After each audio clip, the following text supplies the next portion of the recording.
চলে শুরু হয়ে গেছে, তাতে শুরু হয়ে গেছে।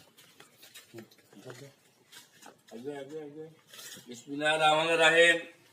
সংগ্রামী উপস্থিত আজকের অনুষ্ঠানের প্রধান অতিথি বাংলাদেশ আওয়ামী লীগের কুষ্টিয়া জেলা খোকসা কুমারখালী 4 আসন আমার রাজনৈতিক গুরু কুমারখালী খোকসার জনগণের পথিক, বেঁচে থাকার অবলম্বন, বিশিষ্ট শিল্পপতি ব্যবসায়ী বীর মুক্তিযোদ্ধা জনাব আব্দুর রব সাহেব, উপস্থিত আমার সামনে বড় ভাইরা, আসসালামু আলাইকুম।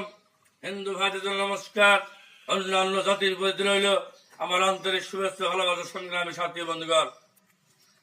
সাথী বন্ধুগণ, বক্তব্য আমি দীর্ঘায়িত করতে চাই না। আমার পক্ষে একটি কথা বলে আমার বক্তব্য শেষ করতে চাই। আজকে বাংলাদেশে মানুষটা খেয়াল হয় মারা যায় না। আজকে বাংলাদেশ কৃষক স্বর্ণ লাইনের পর লাইনে দোকানে দাঁড়িয়ে থাকতে হয় না।